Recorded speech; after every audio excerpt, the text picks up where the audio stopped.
le 15 mars 1891, dans le territoire indien, qui deviendra plus tard l'Oklahoma, une jeune femme blanche, s'est tenue sur l'échafaud, le cordée au cou, attendant essai morte. Sarah May Collins, 24 ans, avait été condamnée pour un crime qu'elle n'avait pas commis. La foule scandait essai que la réclamant justice pour ce volume de battle qui avait secoué la communauté. Mais au moment où le bureau, supertate, et actionna la troupe, un homme se rougit de nulle part. Il était Comanche, un guerrier que les blancs qualifiant des sauvages, redoutant sa réputation forgée. Dans les guerres indiennes, pourtant cette femme qu'il venait sauver l'épaule tendrement Sweety un surnom qui contrastait étrangement avec la terreur qu'il inspirait. Cette histoire vraie cachée dans les archives poussiéreuses du vieux ouest révèle comment la mort peut défier les préjugés les plus profonds et changer à jamais du destinies qui tout opposite dans cet amérique impitoyable pour comprendre cette histoire extraordinaire. Il faut remonter aux dernières décennies du siècle, quand l'Amérique achevait ses conquêtes. Dès l'Ouest, le territoire indien était alors une terre de tous les dangers, où les derniers tribus libres luttaient pour leur survie à l'expansion inexorable des colons blancs. Les Comanches, autrefois martyrs des grandes plains, avaient été contraints de s'installer dans des réserves après des décennies de guerres sanglantes. La bataille de Little Bighorn en 1876 avait marqué leur dernière grande sursaut, mais la défaite était inévitable face à la machine de guerre. En 1891, la plupart des guerriers Comanches vivaient confines près de Fort Sill dans l'actuel Oklahoma, soumis à une politique d'assimilation forcée qui visait à détruire leur culture millénaire. Le gouvernement américain appliquait alors la loi 12 de 1887 qui divisait les tiers tribals en parcelles individuals, brisant ainsi le système communautaire traditionnel des Indiens. Cette politique présentée comme progressive tait en réalité une spoliation déguisée qui permettait aux blancs de que les milieux tiers, les agents gouvernementaux interdisant aux Indiens de pratiquer leurs cérémonies de parler leurs langues ancestrales et forquiant leurs enfants et fréquenter des écoles où l'on tentait d'effacer leur identité culturelle. Les conditions de vie dans les réserves étaient déplorables. Nourriture insuffisante, soins médicaux inexistence, logements précaires, maisons, beaucoup d'Indiens mourant de malnutrition au de maladies appétits par les blancs. Dans ce contexte explosif, les tensions raciales atteignant leur les colons blancs majoritairement venus du sud profond, appartenant avec eux leurs préjugés raciaux exacerbés par des années de guerre civile. Pour eux, les Indiens n'étant que des sauvages, à civiliser oua limina, le système local reflétait cette mentalité. Les tribunaux étant composés exclusivement d'hommes blancs, souvent les intérêts des grands propriétaires terriens. Un Indien accusé d'un crime n'avait, pratiquement, aucune chance d'obtenir un procès équitable. Et ces témoignages étaient, systématiquement, rejetés face à ceux d'un blanc. Les femmes blanches quant à elles, occupiant une position particulière dans cette société de frontières rares et précieuses, elles étaient à la fois protégées et contrôlées par une communauté masculine qui les considérait comme des symboles de civilisation, à préserver de la barbarie indienne. Une femme blanche qui montrait de la sang-portée envers les Indiens était immédiatement suspect de trahison. Cette suspicion se transforma rapidement en ostracisme social, puis en persécution ouverte. Si elle persistait dans son attitude déviante, l'économie du territoire indien reposait principalement sur l'élevage et l'agriculture naissante. Les grands propriétaires terriens souvent d'anciens militaires au lieu des spéculateurs venus de l'Est accumulant rapidement fortune et pouvoir politique. Ils nécessitant pas user de violence pour protéger leurs intérêts sur des milices privées et des sheriffs complacents. Le volume de bétail était considéré comme l'un des crimes les plus graves, passible de la peine de mort. car il menike directement, la base économique de ses communautés naissantes, les missions religieuses represented l'une des institutions qui tentient d'égiter des ponts entre les communautés blanches et indiennes. Les missionnaires, souvent accompagnés d'institutrices venues de l'Est, s'efforçaient de convertir les Indiens au christianisme tout en leur l'anglais et les rudiments de l'éducation occidentale. Septmenden cette gouvernement civilisatrice s'inscrivit dans une logique d'assimilation qui visait à faire disparaître les cultures indiennes.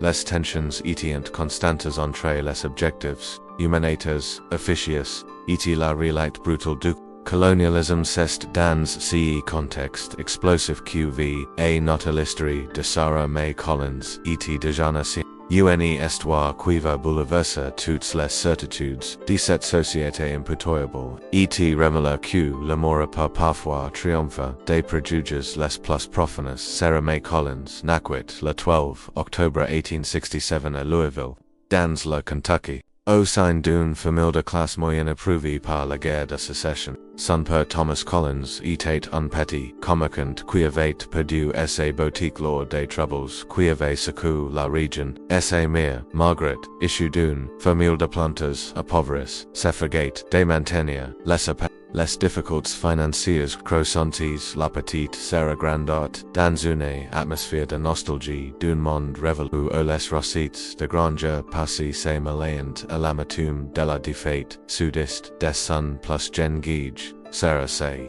distinguait par son intelligence vive et sa curiosité insatiable. Elle dévorait tous les livres qui lui tombaient sous la main, révélant une soif de prendre qui étonnait son entourage. Son institutrice, Miss Elizabeth Hartwell, une femme progressiste venue du Massachusetts, reconnut rapidement les capacités exceptionnelles de la fillette et l'encouragea à poursuivre ses études malgré les réticences de ses parents. À une époque où l'éducation des filles se limitait généralement aux arts d'agrément, Sarah apprenait le latin, les mathématiques et la littérature avec une passion qui inquiétait sa mère. Le destin de Sarah bascula tragiquement en 1883. Quand elle n'avait que 6 ans, une épidémie de fièvre jaune frappa Louisville, important ses deux parents, en l'espace de quelques semaines, orpheline et sans ressources, elle se retrouva seule au monde, hébergée par courait chez une tante éloignée qui la considérait comme un. Cette période sombre de sa vie forgia son caractère indépendant et sa détermination à ne jamais dépendre de personne. Elle comprit qu'elle devrait compter sur ses propres forces pour survivre dans un monde hostile aux femmes seu les dodgy race. À l'intervention de Miss Hartwell, Sarah obtint une bourse pour étudier à l'école normale de Louisville,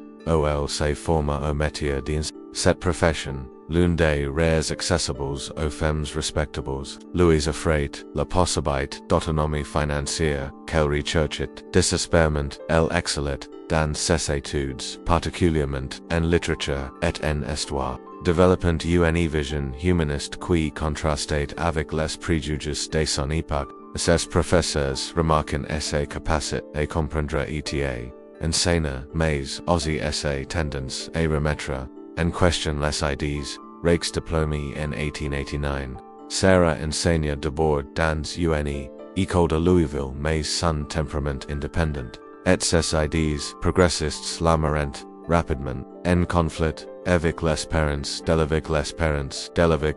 Elle refusait de se cantonner aux matières féminines et insistait pour enseigner l'histoire et la géographie. Ss Elevis, Garkins comme fiat. Cette attitude nonconformiste lui valut des remontrances répétées et finalement un licenciement. Déguisé en non-renouvellement des contrats, c'est alors qu'elle découvrit une annonce dans les journaux local à la mission baptiste de Fort Sill. Dans le territoire indien, church et une institutrice pour enseigner aux enfants indiens. L'annonce précisait que la candidate devait être démoralisée, irréprochable, courageuse et dévouée à l'œuvre civilisation. Pour Sarah, cette offre représentait une opportunité inespérée de recommencer sa vie loin des social qui la défiant. Elle postula immédiatement, cachant soy amusement, ses véritables motivations aux responsables de la mission. En septembre 1890, Sarah May Collins arriva à Fort Sill avec ses megas bagas et ses grands. Elle découvrit une réalité bien différente de celle qu'elle avait. La mission était dirigée par le révérend Samuel Whitmore, un homme rigide et dogmatique, qui considérait les Indiens comme des âmes perdues qu'il fallait sauver malgré elles. L'école de la mission accueillit une cinquantaine d'enfants Indians, principalement des Comanches, des Kiowas et des Apaches, qu'on s'effaguait de civiliser en leur interdisant de parler leurs langues maternelles, et en leur imposant des noms chrétiens. Sarah fut profondément choquée par les méthodes employées à la mission. Les enfants Indiens étaient souvent battus, s'ils prononciant un seul mot dans leur langue natale. Leurs chevaux étaient coupes ras et ils étaient forcés de porter des uniformes identiques qui jamais toute trace de leur identité culturelle. Elle comprit rapidement que sa mission ne consistait pas avec ses enfants, mais à effacer systématiquement tout ce qui faisait des Indiens malgré les instructions strictes du révérend Whitmore. Sarah ne put se résoudre à ces méthodes brutales. Elle commença secrètement à apprendre quelques mots de Comanche et Kiowa pour mieux communiquer avec ses élèves. Elle leur enseignait l'anglais et l'arithmétique, mais elle leur permettait aussi de lui parler de leurs traditions, de leurs familles et de leurs rêves. Cette approche benevolente lui valut rapidement l'affection des enfants, mais aussi la méfiance croissante de l'administration de la mission. C'est dans ce contexte tendu que Sarah rencontra pour la première fois Ayana si Nahist Lagaria, Comanche qui est le changer, et vie jamais, Ayana Tessina Nahist, dont le nom signifiait douce brise en Comanche. Naquit. En 1863 dans une famille noble de la tribu des Comanches Quahadi Esternias, Indiens libres des Grandes Plaines, son père cinéma celui qui voit loin. Était un chef de guerre respect qui va participe à toutes les grandes batailles contre l'armée américaine. Sa mère Nadua était une femme blanche capturée enfant lors d'une raid. Était totalement intégrée à la culture Comanche. Cette origine mixte donnait à Ayana une compréhension unique des deux mondes qui s'affrontaient. Dans l'Ouest américain, des son plus gen guide. Ayana se distinguit par son intelligence exceptionnelle et sa capacité à apprendre les langues. Il parlait couramment le Comanche, l'anglais et l'espagnol, et comprenait plusieurs autres dialectes indiens. Cette facilité linguistique ajoutait à sa prestance naturelle et son charisme en faisait un leader néo-sign de sa génération. Les anciens de la tribu prédisant qu'il deviendrait un grand chef, capable de guider son pupille dans les temps difficiles qui s'engagent l'enfance des jeunes fut marqué par la liberté absolue des grandes plaines. Les Comanches vivaient encore selon leurs traditions millénaires. Ils apprit à monter à cheval, avant de savoir marcher, à chasser le bison, et à survivre dans la nature hostile. Les anciens lui enseignèrent l'art de la guerre, mais aussi la philosophie Comanche, basée sur le respect de la nature et la harmonie. Avec le monde spirituel, cette éducation traditionnelle figure son caractère et sa vision du monde, très différente de celle des blancs qui envahissent ses tiers. Mais, les temps heureux de l'enfance brent, fin brutalement en 1874, quand Ayana avait 11 ans. L'armée américaine lança une offensive massive contre les dernières tribus libres des grandes plaines, connue sous le nom de Red River War. Le Gengarkan assista impuissant à la destruction des son monde. Les villages en cités, les chevaux abattus, les familles dispersées sont per faute lors de la bataille de Palo de Ro, Canyon, etc.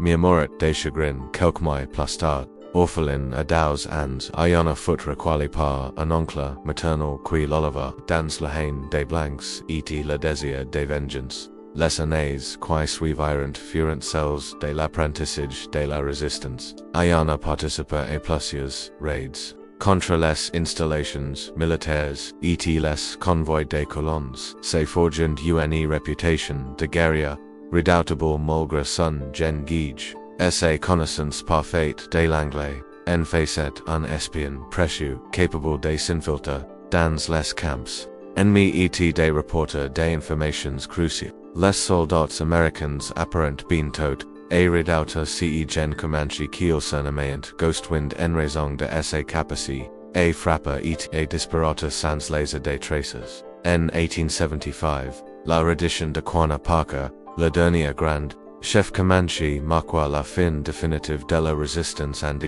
ayana alors age de 12 ans, fut contraint de suivre les dernières guerres libres vers la réserve de Fort Sill. Cette capitulation forcée représentait, pour lui, une humiliation profonde, l'effondrement de tout un monde et de toutes ses certitudes.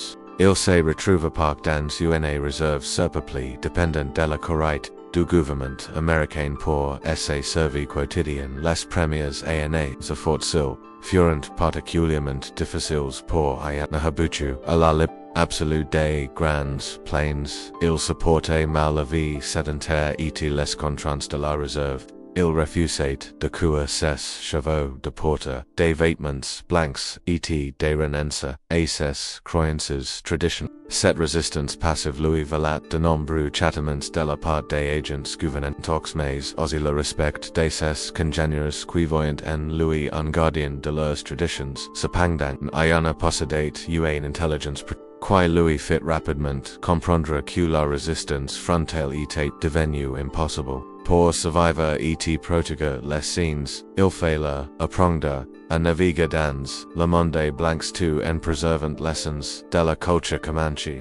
Il accepta donc de servir d'interprète auprès de l'administration de la réserve et ses compétences linguistiques pour faciliter les négociations entre les orderites et les autorités indiens.cette. Position d'intermédiaire lui donnait accès du monde, mais elle était également source de tensions.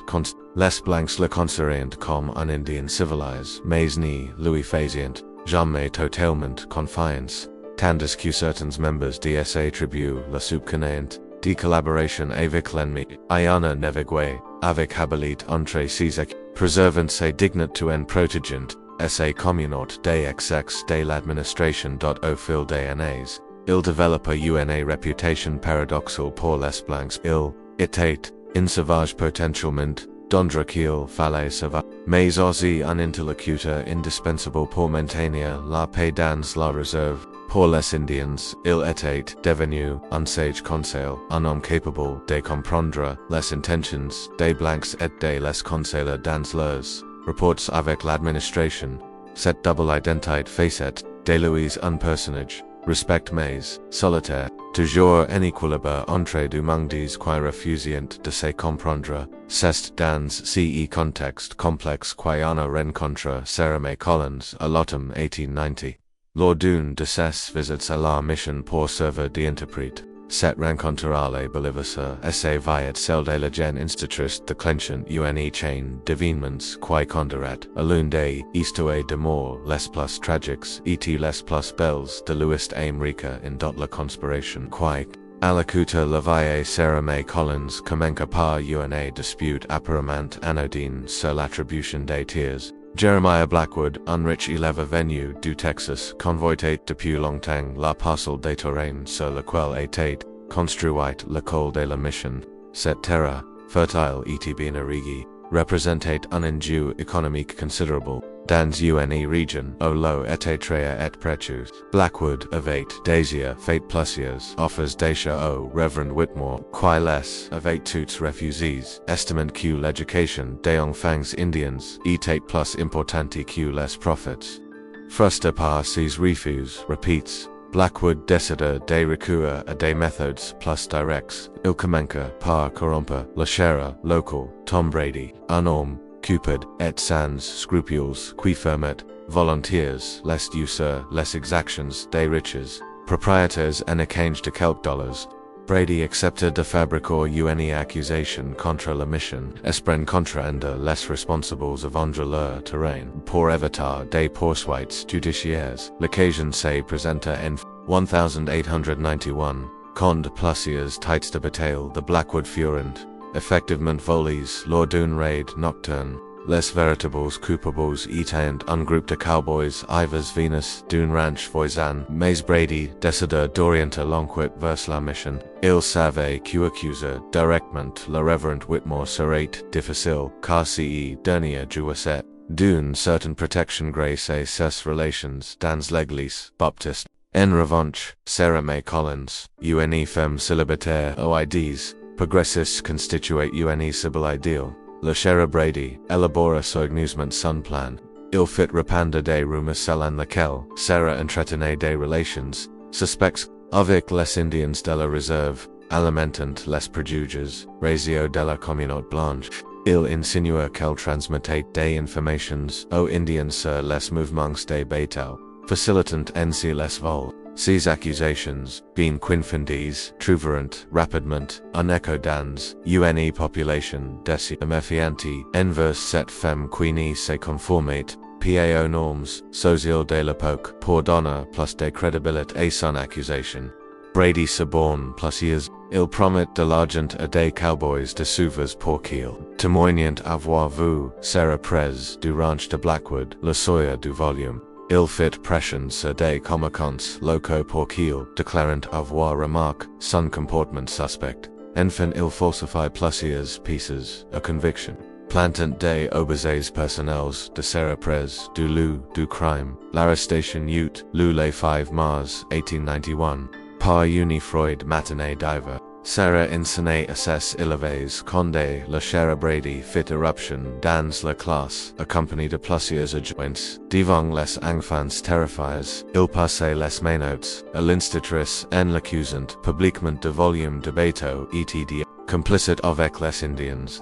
Cette arrestation spectaculaire était calculée pour humilier Sarah et décourager quiconque aurait eu l'idée de la défendre. Le prox qui suivit fut un paradis de justice. Le juge Harrison Colt, un ami personnel de Blackwood, refusa à Sarah le droit d'être représenté par un avocat venu de la. Il lui attribua d'office un jeune avocat local, James Mitchell, qui n'avait aucune expérience en matière criminelle et était secrètement payé par Blackwood pour assurer une défense minimale. Le jury, composé exclusivement d'hommes blancs, comptait plusieurs employés de Blackwood et des propriétaires terriens, amga des intérêts communs avec lui. Les témoignages et charges se succéderont tous plus accablants les uns que les autres. Les faux témoins bien préparés par Brady racontant leurs histoires avec une conviction apparente. Les pieces à conviction furent présentées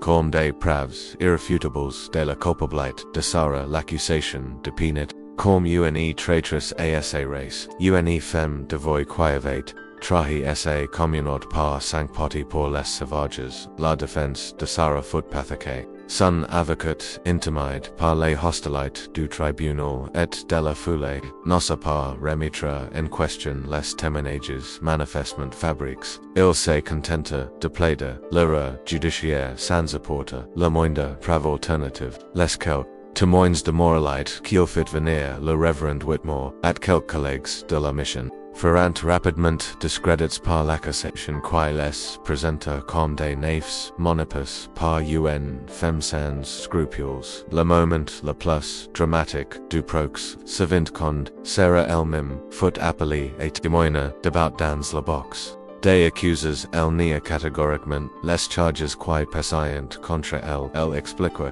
sa véritable motivation, aider les enfants indiens à s'instruire en respectant leur culture. Cette déclaration loin de l'innocente renforça les préjugés du jury qui vit la confirmation de ses sympathies pour les Indiens et una sina heist assisté au procès depuis le fond de la salle. Officiellement en tant qu'interprète, il bouillit les dirages devant cette masquerade judiciaire, mais il savait que toute intervention de sa part ne fera qu'aggraver la situation. Qu'aggraver la situation de Sarah. Il observait chaque détail, chaque témoin, chaque réaction décidée. Son esprit un plan désespéré pour sauver la femme qu'il avait opérée et le verdict tomba le 12 mars 1891.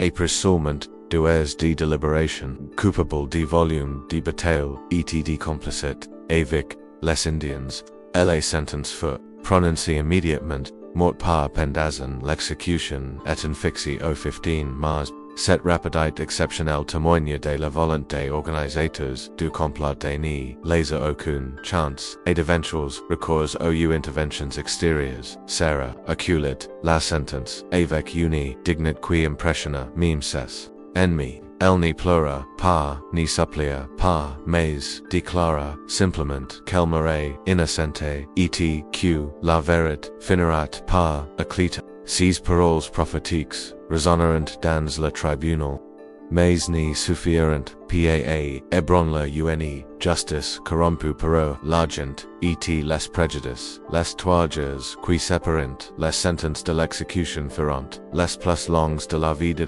sera infamie dans une cellule exiguë et humide. Elle passa son temps à écrire des lettres à ses anciens collègues et prières. Pour les enfants indiens qu'elle n'y reverrait plus. Elle ignorait qu'Ayana préparait fébrillement un plan aussi audacieux que désespéré pour la sauver des griffes de la mort. Le matin du 15 mars 1891, Fort Sill se révéla, dans une atmosphère de fête.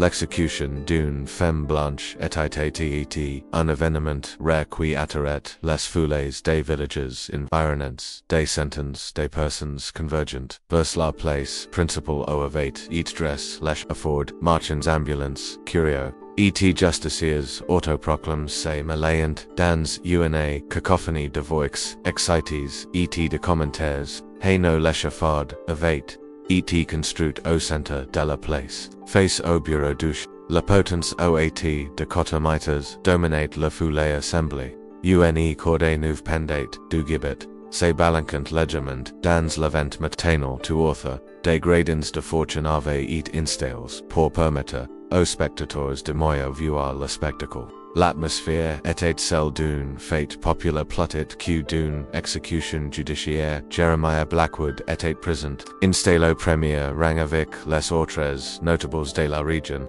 Il arborait un sourire satisfait sévérant et avec prochain assess quitte le cher Brady vérified une dernière fois les détails de l'exécution sachant que tout se déroulerait selon ses plans. Le juge colt quelque peb, mal hélas malgré ses participations au complot, se tenait en retraite, évitant les regards de la foule. Vers dix heures, Sarah May Collins fut extraite de sa cellule, et conduite vers le affordel avait trouvé sa plus belle robe une robe bleu simple qu'elle portait le dimanche à l'église. Ses cheveux étaient soigneusement coiffés et son visage, bien que pale, exprimait une sérénité. Elle refusa le bandeau qu'on lui proposa, préférant affronter la mort, les UOUVERTS. La foule l'accueillit par des huées et des insultes traîtres, ami des sauvages qu'elle crève, les cris haineux faisaient de toutes parts,